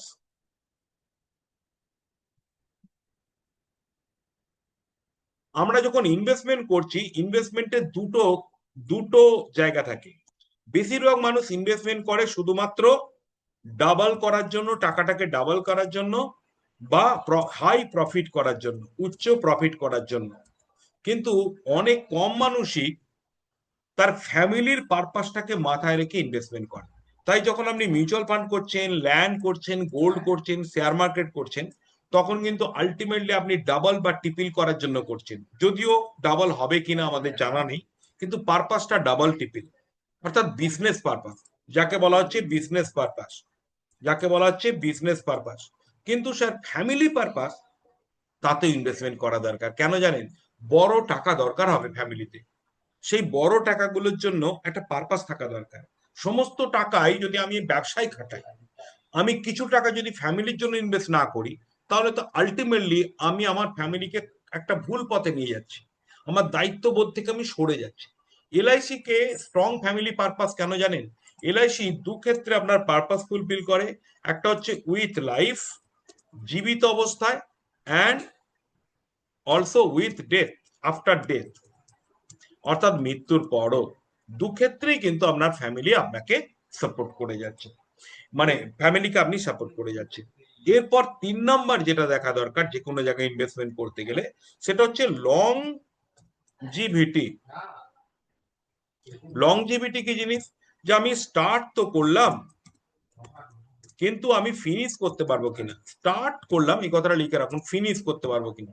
আপনি দেখবেন দৌড়ের ট্র্যাকে, মানে যখন দৌড় প্রতিযোগিতা হয়, অনেকে স্টার্ট ভালো করে, অনেকে এত ভালো স্টার্ট করে যে 1 নাম্বার এগিয়ে যাচ্ছে, কিন্তু সে হয়তো অনেক সময় দেখা যায় ফিনিশই করতে পারলো না, এত জোরে ছুটতে গেল, মাঝখানে সে হোঁচট খেয়ে পড়ে গেল, কিংবা পায়ে ক্র্যাম্প চলে এলো।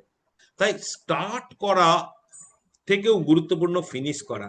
তো এলআইসি কি জানেন, স্টার্টও হয় ফিনিশও হয়।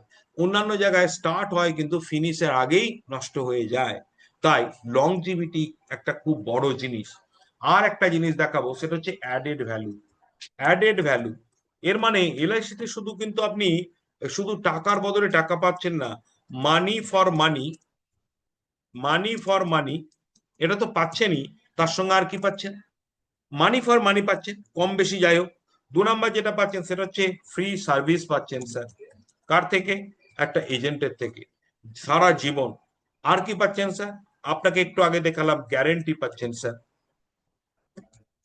আর একটা কি পাচ্ছেন sir? 3 types of three types of cover পাচ্ছেন, 3 ধরনের কভার পাচ্ছেন। কভার কিরকম? মানে ওই যে নর্মাল ডেথ, অ্যাক্সিডেন্ট এবং ডিসেবিলিটি কভার। তার সঙ্গে কি পাচ্ছেন স্যার? তার সঙ্গে পাচ্ছেন আপনি যেটা, সেটা হচ্ছে হোয়াইট মানি। ধনী ব্যক্তিরা কেন করে জানেন স্যার? যখনই এলআইসি তে ইনভেস্ট করে ফেলছেন তখন পুরো টাকাটা হোয়াইট মানি হয়ে যাবে। আপনি ব্যাংকে রাখুন, পোস্ট অফিসে রাখুন বা অন্য জায়গায় রাখুন, যখন টাকাটা বেরোবে তখন কিন্তু আপনি যদি কারণ না দেখাতে পারেন যে কোথা থেকে টাকাটা পেয়েছিলেন, আপনার টাকাটা তখনও ব্ল্যাক মানি হয়ে যেতে পারে। কিন্তু এলআইসি যেহেতু জয়নিং এর সময়, প্রপোজালের সময় আপনার কোথা থেকে টাকাটা পেয়েছেন আগেই যাচাই করে নেয় এবং এটা ফ্যামিলি মানি, তাই এটা কখনো হোয়াইট মানি না হয়ে বেরোবে না, সর্বদা হোয়াইট মানি হয়ে বেরোবে। আর একটা জিনিস, সেটা হচ্ছে যে ক্রেডিটার ফ্রি। এর মানে কি? যে পাওনাদাররা আপনার যে কোনো টাকায় হস্তক্ষেপ করতে, ধরুন একজন ব্যক্তির মৃত্যু হয়ে গেল কিংবা পঙ্গু হয়ে গেল, তার ইনকাম নেই, তো তার ধার দেনা আছে, তো যেখানে ধার দিয়ে, মানে যারা ধার দিয়েছিল, ব্যাংক হোক, কোন লোকাল প্রাইভেট ইনস্টিটিউশন হোক বা ব্যক্তি হোক, তারা কিন্তু কোর্ট কেস করবে এবং তার থেকে টাকা আদায় করবে। এই টাকা আদায়ের জন্য তার বাড়ি ঘরদোর জমি জায়গা সব বিক্রি করে দিতে হবে, বা কোর্ট বলবে তুমি বাড়ি বিক্রি করে টাকা দিয়ে দাও। কিন্তু এলআইসি এমন একটা জিনিস, এলআইসির টাকা কোনোদিনই এই পাওনাদারের হাতে যাবে না। আপনারা শুনে থাকবেন যে হর্ষদ মেহতা যে ক্রিমিনাল ছিলেন এবং তার ক্রিমিনাল ধরা পড়ার পর তার শাস্তি হয়েছিল, তার সমস্ত লক্ষ কোটি টাকার সম্পত্তি কিন্তু সরকার বাজেয়াপ্ত করে দিয়েছিল। একটা টাকা বাজেয়াপ্ত করতে পারেনি, সেটা হচ্ছে সম্ভবত 16 কোটি টাকা বাজেয়াপ্ত করতে পারেনি। কেন পারেনি? কারণ এটা ছিল এলআইসির টাকা। অর্থাৎ এলআইসির ম্যাচুরিটি বা এলআইসির সারেন্ডারের টাকা কখনো সরকার বা কোনো কোর্ট বাজেয়াপ্ত করতে পারবে না। এই এতগুলো অ্যাডেড ভ্যালুর সঙ্গে আর একটা এক্সট্রা বেনিফিট যেটা খুবই দরকার, ট্যাক্স ফ্রি এবং ট্যাক্স রিবেট। এই যে কনসেপশনটা, স্যার টাকা তো অনেক জায়গাতেই বাড়াতে পারবেন, কিন্তু কোথায়? কোটি টাকা, 104 কোটি টাকা পর্যন্ত, 104 কোটি টাকা পর্যন্ত যদি আপনি রিটার্ন পান এলআইসি থেকে, তাহলেও ট্যাক্স ফ্রি করানো যায়। এটার একটা নিয়ম আছে, কি নিয়ম সেটা পরে প্রয়োজনে আপনারা কেউ জানতে চাইলে আমি বলবো।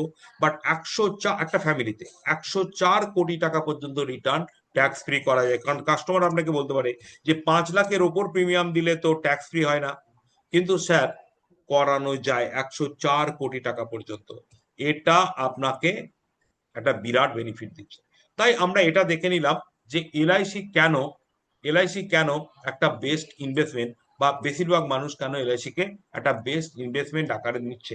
আপনি এটা কেন বলছেন? এই এতগুলো কথা আমি কেন বললাম যে আমার এলআইসি দরকার নেই, এলআইসি করে কি লাভ, এলআইসি তে কতটুকু টাকা পাওয়া যায়, এলআইসি থেকে মিউচুয়াল ফান্ডে এসআইপি করব, মাসে মাসে কাটবে, তোমারও মাসে মাসে কাটবে, এলআইসি থেকেও মাসে মাসে কাটবে, কিন্তু এলআইসির মাসে মাসে কাটার থেকে মিউচুয়াল ফান্ডের মাসে মাসে কাটলে বেশি রিটার্ন পাবো। এই কনসেপশনটা যারা আপনাকে বলবে তাদের জন্য এই জিনিসগুলো শিখছে। যারা বলছে আমার আগ্রহ নেই এলআইসিতে, অন্য জায়গায়, ওখানে বলেছিল অন্য জায়গায় আগ্রহ, তো অন্য কোথায় আগ্রহ? যেখানে আগ্রহ সেটা এখানে বলছি। আপনারা যারা এটা এনজয় করছেন ক্লাসটা, তারা অবশ্যই কি লিখুন, ই মানে এনজয়, এখানে ই মানে এক্সেলেন্ট না, ই মানে এনজয়। এরপরে এই জায়গায় লাস্ট বলবো যে আপনি তাকে বলুন স্যার, এরপর আপনি এলআইসি কেন বেস্ট সেভিংস বুঝলেন, বেস্ট ইনভেস্টমেন্ট বুঝলেন, কিন্তু আরেকটা প্রশ্ন লুকিয়ে আছে। আপনার মনে হতে পারে আমরা তো অনেক এলআইসি আছে, মেনি এলআইসি আছে, তাহলে আপনার এলআইসি দরকার কিনা এটাও তো দেখতে হবে।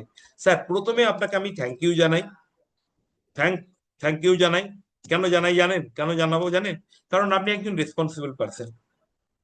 আপনি এলআইসি করেছেন বলে না, আপনি এলআইসির ক্লায়েন্ট বলে না, আপনি একজন রেসপন্সিবল পার্সন। আপনার কাছে ফ্যামিলি ফার্স্ট, এই কথাটা লিখে রাখুন, ফ্যামিলি ফার্স্ট। আপনার কাছে ফ্যামিলি ফার্স্ট, প্রফিট সেকেন্ড,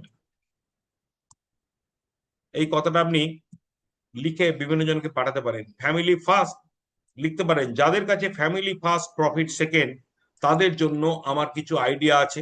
আপনি চাইলে আপনার বাড়িতে গিয়ে আপনার ফ্যামিলির সাথে বসে আমি আপনার আপনাকে কিছু আইডিয়া এবং আপনাকে কিছু প্ল্যানিং দিয়ে আসতে পারি। এটা নোট রাখুন, ফ্যামিলি ফার্স্ট, প্রফিট সেকেন্ড। ওকে, তাহলে আপনাকে এর জন্য ধন্যবাদ জানাই। স্যার আপনার হতে পারে 5টা পলিসি আছে, হতে পারে 10টা পলিসি আছে। স্যার আমাদের দেখতে হয় হিউম্যান লাইফ ভ্যালু অনুসারে সঠিক পলিসি আছে কিনা, এবং আরেকটা দেখতে হয় ক্যাপিটাল নিড অ্যানালিসিস অনুসারে আপনার সঠিক পলিসি আছে কিনা। স্যার হিউম্যান লাইফ ভ্যালুকে আমি যদি সংক্ষেপে বলি, তাহলে আপনার অ্যানুয়াল ইনকামের 10 গুণ থেকে 15 গুণ। আচ্ছা, আপনার বয়সের উপর ডিপেন্ড, আপনার যদি কম বয়স হয় 15 গুণ, আপনার যদি মাঝামাঝি বয়স হয় তাহলে 12 গুণ, আর আপনার যদি খুব বেশি বয়স হয় তাহলে 10 গুণ। তো চলুন আমি 12 গুণই ধরে নিচ্ছি। এইটা হচ্ছে আপনার হিউম্যান লাইফ ভ্যালু। মানে একটা এক্সাম্পল দিয়ে দেখছি, একটা এক্সাম্পল কিরকম, ধরুন আপনার মান্থলি, আপনার ইয়ারলি ইনকাম ধরা গেল 5 লাখ টাকা। তাহলে আপনার হিউম্যান লাইফ ভ্যালু হবে এই হিসাবে, HLV এই হিসাবে কত জানেন? সেটা হচ্ছে 5 লাখের 12 গুণ, অর্থাৎ 5 × 12 = 60, মানে 60 লাখ টাকার ইন্স্যুরেন্স আপনার দরকার।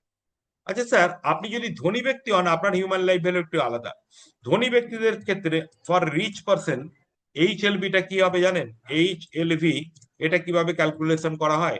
প্রথম দেখা হয় যে আপনি এখন থেকে কত বছর আরো ইনকাম করবেন, এবং তারপর দেখা, ধরুন আপনি এখন থেকে 25 বছর ইনকাম করবেন, তারপরে দেখা হয় অ্যাভারেজে আপনি পার ইয়ার কত ইনকাম করবেন। এখন 5 লাখ করছেন, একটা সময় 10 লাখ করবেন, একটা সময় 20 লাখ করবেন। তাহলে আমি যদি অ্যাভারেজে 10 লাখ ধরে নিই, তাহলে আপনি টোটাল কত ইনকাম করছেন না, 2 কোটি 2.5 crore আপনি ইনকাম করছেন। স্যার এবার একটা অন্য প্রশ্ন, অন্য কথা বলবো, যেটা আপনারা হয়তো শুনে মনে হবে কেন বলছি, বাট এটা একটা অপ্রিয় সত্য। ধরুন এই যে আমি এঁকেছিলাম যে আপনি 25 বছর ইনকাম করলে আপনি কি পাবেন বললাম, না 2 কোটি 50, কি পাবেন মানে ইনকাম করবেন স্যার। আচ্ছা বলুন তো, এমন তো হতে পারে, এমন তো হতে পারে যে 25 বছর কোনো ব্যক্তি ইনকাম করার সুযোগই পেল না, সে হয়তো মাত্র 5 বছর করলো। তাহলে 5 বছর করলে আমি যদি 10 লাখ করেও ধরি, তাহলে 10 × 5, সে 50 লাখ ইনকাম করলো। তাহলে গ্যাপ থাকলো কিন্তু তার আরো 2 কোটি। আচ্ছা, এই 2 কোটি টাকা তার ইনকাম হতো, কেন পারলো না জানেন? তিনি পৃথিবীতে ছেড়ে চলে গেছেন। তাহলে 2 কোটি টাকা কার গ্যাপ, না তার ফ্যামিলি বা নেক্সট জেনারেশনের গ্যাপ পড়ে গেল। স্যার এই নেক্সট জেনারেশনের গ্যাপটা, এটাকেই বলে তার হিউম্যান লাইফ ভ্যালু। যে আপনার হিউম্যান লাইফ ভ্যালু 2 কোটি টাকা। হ্যাঁ, হিউম্যান লাইফ ভ্যালু হলো আপনার কতটা ইনকাম ক্যাপাসিটি, সেটা। তার মানে আমরা একদিক থেকে দেখলাম আমরা হিউম্যান লাইফ ভ্যালু 60 লাখ, যদি মধ্যবিত্ত অ্যাঙ্গেলে দেখি। আর যদি ধনীর অ্যাঙ্গেলে দেখি, যাদের ইনকাম ক্যাপাসিটি হাই আছে, ভবিষ্যতে বাড়বে, তাহলে দেখলাম 2 কোটি থেকে 2.5 কোটি টাকা। স্যার এইবার আপনাকে আমি একটা জিনিস দেখাবো, আপনার কি 2.5 কোটি টাকার ইন্স্যুরেন্স আছে বা 60 লাখ টাকার? যদি থাকে তাহলে এক্ষুনি দরকার নাও থাকতে পারে। কিন্তু আরেকটা জিনিস বলবো, সেটা হচ্ছে এই যে আমি একটু আগে বললাম নিড, ক্যাপিটাল নিড, এই যে লিখেছি ক্যাপিটাল নিড অ্যানালিসিস, এর মানে কি? আমাদের জীবনে বিভিন্ন নিড আছে, যেমন ধরুন এডুকেশনের নিড। এডুকেশনের নিডের জন্য আমি ধরে রাখছি যে 50 লাখ টাকা লাগবে।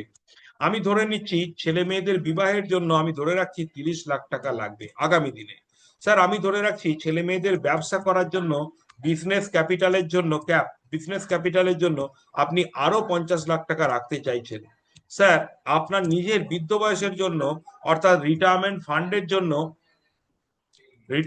ফান্ডের জন্য আপনি রাখতে চাইছেন আরো 1 কোটি টাকা। স্যার এইবার দেখুন আপনার কতগুলো নিড, একটা এডুকেশন, একটা ওয়েডিং, একটা বিজনেস ক্যাপিটাল, একটা রিটায়ারমেন্ট, মিনিমাম প্রত্যেকটা ফ্যামিলি এটা দরকার হয়। এবার যদি বলেন আমার ইন্স্যুরেন্স আছে 15 লাখ টাকা, স্যার এই 15 লাখ টাকার ইন্স্যুরেন্সে আমি আমি ধরে নিলাম যে আপনি 35 লাখ টাকা হয়তো আপনি পাবেন, মানে রিটার্ন পাবেন। স্যার এবার বলুন, এই 35 লাখ টাকা যেটা আপনি রিটার্ন পাবেন, এই রিটার্নটা আপনি কোন জায়গায় কাজে লাগাবেন, অর্থাৎ কোন জায়গায় আপনি এডুকেশনে কাজে লাগাবেন, নাকি ওয়েডিং এ কাজে লাগাবেন, নাকি আপনি বিজনেস ক্যাপিটালে কাজে লাগাবেন, নাকি আপনি রিটায়ারমেন্টে? অর্থাৎ আমাদের সমস্যা কি হয়, আমরা ইন্স্যুরেন্স থাকার ফলে আমরা মনে করি যে আমাদের সব নিড কভার হয়ে গেল। নো স্যার, এডুকেশনের জন্য আলাদা সঞ্চয় দরকার, ওয়েডিং এর জন্য আলাদা ইনভেস্টমেন্ট দরকার, অর্থাৎ প্রত্যেকটা আলাদা অ্যাকাউন্ট। তাই আপনাকে বলবো, আপনি আমাকে বলুন যে আপনার কটা পলিসি আছে, তার সামেশিওর কত। আরেকটা জিনিস বলুন, কোন কোন পারপাস এর মধ্যে ফুলফিল হয়ে আছে, মানে আপনার কি এই পারপাসটা ফুলফিল হয়ে আছে, মানে এই যে এডুকেশন পারপাস।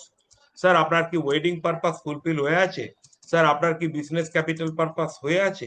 যদি না হয়, প্রতিটা পারপাসের জন্য আপনার ইন্স্যুরেন্স করা দরকার। আর এই কারণেই স্যার LICও নিয়ে এসেছে নানান ধরনের পলিসি। যেমন দেখ স্যার, আপনার যখন আপনি এডুকেশনের পারপাসে নিচ্ছেন, এডুকেশনের জন্য নিচ্ছেন, তখন স্যার আমরা দিচ্ছি আপনাকে জীবন লক্ষ্য পলিসি। বা ওয়েডিং পারপাসে দিচ্ছেন, তখনও আমরা দিচ্ছি জীবন লক্ষ্য পলিসি। কিংবা আমরা অনেক সময় অন্য পলিসিও দিতে পারি, যেমন জীবন লাভ পলিসিও দিতে পারি। স্যার যখন ছেলে মেয়েদের বিজনেস করানোর জন্য অথবা অথবা ইনকাম, সারা জীবনের ইনকামের জন্য কোনো পলিসি দিচ্ছেন, বিজনেস করানোর জন্য আমি জীবন লাভ পলিসির কথা বলবো, সারা জীবনের ইনকামের জন্য আমি উৎসব পলিসির কথা বলবো স্যার। এরপরে যদি চলে আসেন যে আপনার রিটায়ারমেন্টের জন্য, রিটায়ারমেন্টের ফান্ড অথবা রিটায়ারমেন্টের ইনকাম, দুটোর জন্য আমি দুরকম পলিসির কথা বলবো। রিটায়ারমেন্টের ফান্ডের জন্য আপনি জীবন লাভ নিতে পারেন, জীবন আনন্দ নিতে পারেন, আপনি শুধুমাত্র 714 প্ল্যান নিতে পারেন, অথবা আপনি সারা জীবনের ইনকামের জন্য আপনি উৎসব বা উমাং নিতে পারেন, উমাং নিতে পারেন। স্যার একবার বুঝুন তো যে এত ধরনের প্ল্যান কেন আছে? আপনার পলিসি করা আছে, কিন্তু আপনাকে এত ধরনের করা আছে? এডুকেশনের জন্য করা আছে, আপনার কি ওয়েডিং এর জন্য করা আছে, আপনার কি বিজনেসের জন্য করা আছে, রিটায়ারমেন্ট ফান্ডের জন্য করা আছে?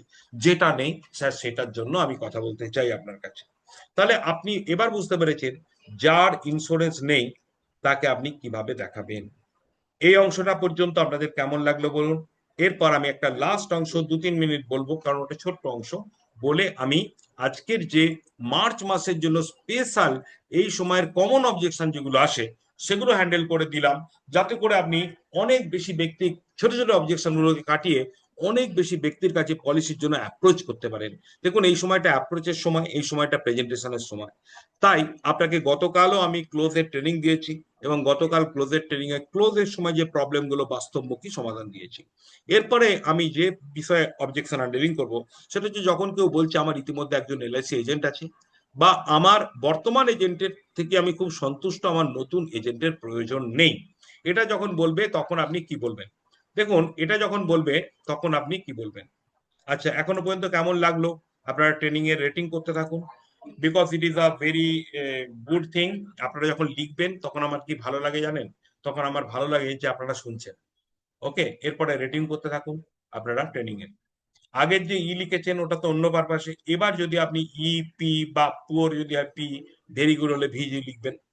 তো আমি আপনাদের এরপর বলবো যে যে বলবে যে অনেক এই যে আমার অন্য এজেন্ট আছে, তাকে আপনি বলুন স্যার গ্রামের লোকেদের, যারা গ্রামে বাস করে তাদের খুব দুঃখ।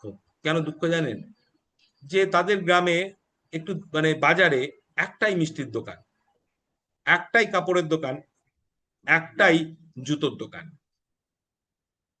তারা না দূরে চলে যায়। কেন চলে যায়? কারণ এই নয় যে এই মিষ্টির দোকানের মিষ্টি খারাপ হয়, এই নয় যে এই কাপড়ের দোকানের কাপড় খারাপ হয়, এই নয় যে এই জুতোর দোকানে জুতো ঠকায়, কিন্তু তারা কেন কিনতে যায় জানেন? যেত না যদি ওখানে একটার জায়গায় 5টা মিষ্টির দোকান থাকতো, যেত না যদি দুটো তিনটে জুতোর দোকান থাকতো, মিনিমাম কম্পেয়ার করে দেখা যেত, তাই কিনা? যে এ ভালো দিচ্ছে কিন্তু আমার পছন্দ অন্যও তো হতে পারে, বা এ সঠিক দিল কিনা, বা আমি আমার পছন্দটাকে লিমিট করে দেবো কেন? তাই স্যার আমি আমার কাস্টমারদেরও বলি, বলবেন এটা, আমার কাস্টমারদের বলি যে আমার কাছেই তোমাকে সারা জীবন পলিসি করতে হবে এমন নয়, কিন্তু তুমি মনে করলে আমার সাথেও পলিসি করো, অন্য কারো সাথেও করো। হ্যাঁ, কারণ কেন বলি? তার কারণ হচ্ছে আপনি বলবেন, ইচ্ছা করে বলবেন কাস্টমারকে, এটা হয়তো আপনি কাস্টমারকে বলে, আপনার কাস্টমারকে বলেন না, কিন্তু নতুন কাস্টমারকে বলবেন, নতুন কাস্টমারকে যে আমি বলি কেন জানেন? তাদের সবসময় অপশন থাকা দরকার। কোন অপশন? আমাকে একজন বিট্রে করবে এটার জন্য না। আপনার এজেন্ট বিট্রে করবে না, আপনার এজেন্ট খুব ভালো। স্যার আমিও যদি আপনার একজন অ্যানাদার এজেন্ট হই তাহলে কি লাভ হবে জানেন? আপনি, আপনাকে কেউ ঠকাতে পারবে না, না আমি না সে, আপনাকে কেউ মিথ্যে কথা বলতে পারবে না। আর আমরা দুজনে কম্পিটিশনের মধ্যে থাকবো, তাই আপনাকে অনেক বেশি আপডেট করব, আমরা দুজনে কম্পিটিশনের মধ্যে থাকবো, তাই আপনাকে বেটার সার্ভিস দেব। শুধু কি তাই স্যার? একটা এজেন্ট কোনো সময় যদি কোনো কারণে সার্ভিস না দিতে পারে, আরেকটা এজেন্ট আপনার দেবেই দেবে। তাই স্যার যেমন আমাদের অনেক সময় ইমার্জেন্সি জিনিসগুলো ডবল ডবল কিনে রাখি, তেমনি আমাদের এজেন্টও একাধিক থাকলে কোনো ক্ষতি নেই। আরেকটা জিনিস মনে রাখবেন স্যার, ভারতবর্ষের প্রত্যেকটা এজেন্ট আপনাকে একই প্রিমিয়াম নিয়ে একই পলিসি দেবে, একজনও কম নিতে পারবে না, একজনও বেশি নিতে পারবে না। কিন্তু আপনি যদি নতুন নতুন মানে নতুন অথচ মানে কি বলে দক্ষ এজেন্টের সাথে কাজ করেন, হয়তো আপনারই ভবিষ্যতে ভালো হবে। আপনি এই কথাটা বলুন, তাহলে যার যার বলবে আমার অনেক এজেন্ট আছে।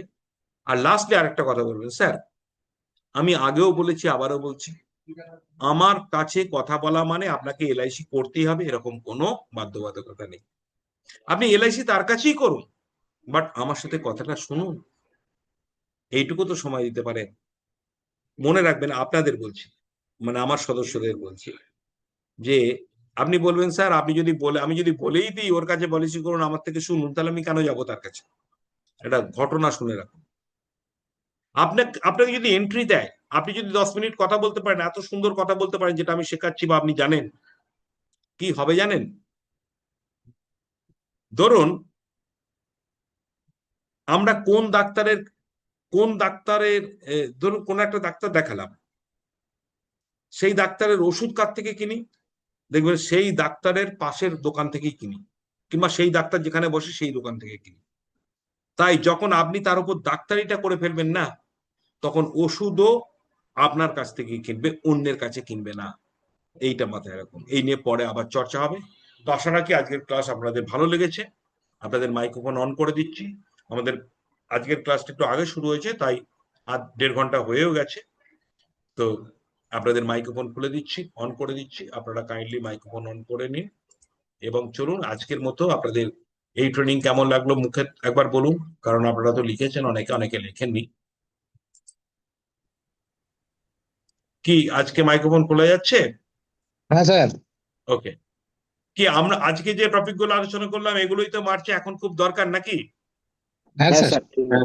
কারণ অনেক বেশি মানুষের কাছে যেতে পারবো, তার জন্য আমি করে দিলাম এটা। এবং তার সাথে আরো দুটো অবজেকশন হ্যান্ডেল হয়ে গেল, যে এলআইসি লাভ নেই, এলআইসি কেন করব, অন্য জিনিস করব, এটাও অনেকটা ক্লিয়ার হয়ে গেল। কি আজকের ক্লাস ভালো স্যার। লেগেছে? হ্যাঁ স্যার। ভালো লেগেছে স্যার। ওকে, মার্চ মাসে চুটিয়ে কাজ করুন, প্রত্যেকের কাছে যান, অবজেকশনে ভয় পাবেন না। অবজেকশন মানেই আপনি জানবেন আপনার উন্নয়নের রাস্তা, অবজেকশন মানেই তার প্রশ্ন, তার উত্তর দিতে হবে, অবজেকশন মানেই সেখানে সুযোগ রয়েছে। আজকের মতো বিদায় নেব। চলুন আমার সাথে গলা মিলিয়ে বলুন, এলআইসি জিন্দাবাদ, এলআইসি জিন্দাবাদ। জয় হিন্দ, জয় হিন্দ। শুভরাত্রি। ধন্যবাদ। শুভরাত্রি। বাই দা বাই, যাদের অবজেকশন হ্যান্ডলিং কোর্সের পেমেন্ট করা হয়নি, এখনো বাকি আছে, তারা কিন্তু আজ বা কাল সকালে অবশ্যই পেমেন্ট করুন, নাহলে গ্রুপ থেকে বাদ চলে যেতে পারেন। ধন্যবাদ।